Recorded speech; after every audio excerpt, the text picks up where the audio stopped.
I'm Jason Bosslett. I'm with CMIT Solutions, and I've been in the IT world for over 25 years professionally, and it's something that I've been doing either professionally or as a side hobby for probably close to 30 to 35 years.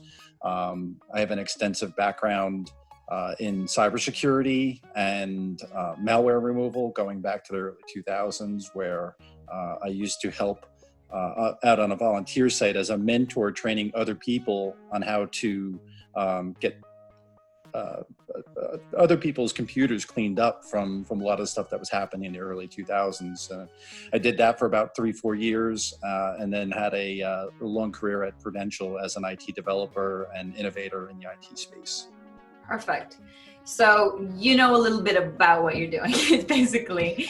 And so let me ask you some questions that I think a lot of people are asking.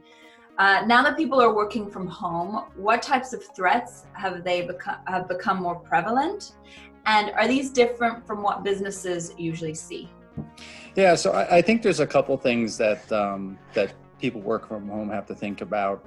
I think the first threat that you don't really think about is your home network, and the typical home network doesn't have a lot of the safety protocols on it that you would have at a office space. So you usually don't have a firewall. You usually don't have any type of robust monitoring systems on that network. And so if you have kids or if you have a spouse that's using that network at the same time that you're doing something for your business, you don't have any control over where they're going on the internet. You don't have any control of what they're downloading and everything like that. So there's some risks that are there inherently. I mean, those risks are always there, but I guess because a lot of people are now working remotely and exposing their business assets on their home networks, I think there's a little bit more risk there. I think one of the other things that we're seeing is a very high prevalence is that there's a lot more phishing campaigns that are going on out there right now. And again, that, being at home, a lot of home networks obviously don't block personal email. Some businesses will. So you now have access to a lot more email, and again, a lot more people on the network checking their email. So any of those phishing campaigns that are going on, especially in relation to the COVID-19 information that's going on out there, whether it's for small business loans or how to protect yourself and anything like that. A lot of them contain payloads that are targeted towards home users. And so you need to be really careful when you're opening up any type of email and being very thorough with what it is that you're looking at. So. Yeah, so when you get these phishing campaigns and things like that, I know cerebrally they're a threat, but what kind of information are criminals actually looking for? So really what they're trying to do is build a profile about you. Any little building block that they can find about you or about people that relate to you in some way, friends, family, that type of stuff. They're just building a profile. So let's take Rosie for an example. They might know that I have a professional relationship with you through BNI. They might know that, through whatever information, phishing information, that you're married to Grant, that, you attend this particular gym. All that information helps build credibility when they try to target you for information. And at the end of the day, I mean, the ultimate gain is financial gain for them. So they're trying every way to build this profile so that they could simulate your identity somehow on the internet and then use that to gain, financially. And that could be anywhere from, gaining access to your passwords so that they can access bank accounts or other financial sites, trading platforms and everything like that. It could be your social security number so they can actually file tax claims in your name. So all of this is a huge, basically profile building. And at the end of the day, also, they can take this information and sell it on the dark web. So even if they don't physically do anything to intrude on your life, they're taking that information and then selling it and gaining money, continually, building at your profile. And the more information they have about Rosie, the more value that profile gains on the dark web. That makes a lot of sense, and now you've sufficiently scared me. Thank you. But so can you give me a nugget of hope and some ways for me to better protect myself from this secret evil twin that may be lurking? Sure. So, I mean, first and foremost, I mean, the biggest way that you can protect yourself is just to be as vigilant as possible and always check any link or check any attachment that comes in over email.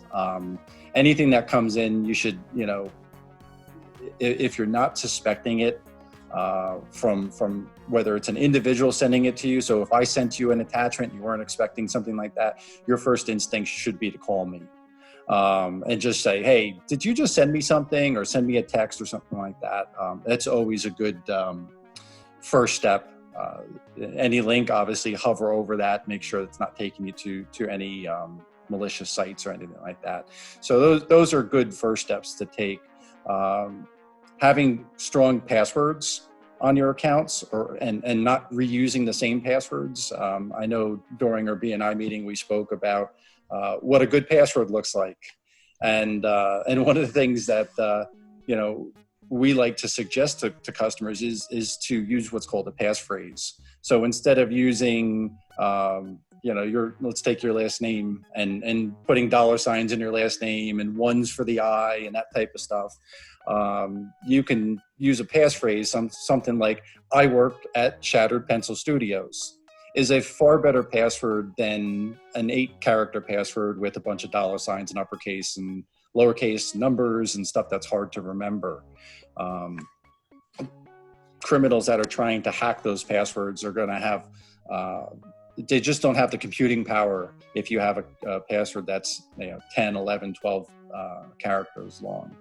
And then unfortunately, the other end of it is that with technology, a lot of times money becomes a prohibiting factor for network security. So, I mean, obviously, the more you can invest in your infrastructure on your network, you can put in a firewall for a couple $100. It's going to give you a measure of protection, and other monitoring devices on your networks to make sure. There's also value too in having services that do monitor your credit and monitor your information that's being sold on a dark web. So those are all different things that we can do to kind of protect ourselves. That makes sense. But say I did make the mistake of having password 1 and a thief gets access to my computer. What would I be able to do then? First and foremost is to make sure that you go through and change all those passwords on the computer. If you realize that your computer itself has been breached, the best thing to do is to actually re-image that computer. So the operating system that's on there, try to back up any data that you can to a secure external hard drive, but you want to try to walk back any steps that thief might have used to gain access to that computer. Reformatting it, basically taking the operating system that's on there, removing it from the computer, and then building that computer back up from scratch is a good first start. The other thing that you want to do is make sure that you do have some sort of monitoring in place if you do get hacked for your identity. There's a number of companies out there that can do that and can help you with that, just to make sure that thief isn't using your information out there in any way to basically build a profile and try to steal your identity in any way. So those are some really good steps if you do feel like you've gotten hacked. So interesting. So final question. I've known you, and you mentioned the idea of social engineering a lot. Could you explain that? Sure. So social engineering is that's a 20-minute topic in and of itself.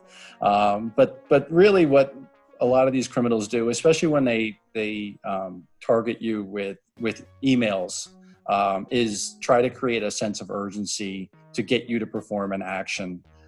So what we're seeing right now is a lot of emails that come in that say, I have an individual who is, or actually you see it actually more with phone calls in this case, where thieves are calling up and saying, hey, we have a friend of yours that's at a hospital. We need your we need financial information so that we can treat this individual. So what they're doing is they're creating a sense of urgency. They're trying to get you to think emotionally and not logically, and then give information out over the phone or through an email. There's a really talented hacker out there, a guy named Kevin Mitnick, that does this type of stuff all the time. It's actually part of his business that he uses to train people on things to watch out for. And one of the things that he does as part of his service is he'll do this for like large companies. So think of like a Prudential or an ADP or some of the larger Fortune 500 companies. And he'll go into the parking lot and drop thumb drives with stickers on them that entice people to put them into their computer. So it'll say fourth quarter bonus pool, or 2020 layoffs type thing. And so people will pick up the thumb drive, plug it into their computer, and as soon as they plug it into their computer, thieves then have access to that computer. And so social engineering is really just being able to manipulate people into doing something that if they really thought about it, they wouldn't do. Wow, that is so demoralizing. I actually, okay, I knew that was the last question, but I do have another question. Sure. So I did receive kind of a scammy email pretending to be the IRS. It's not the first time, and I know that, especially as a small business, I've gotten a lot of these emails where they're urgently telling me that I owe the IRS money.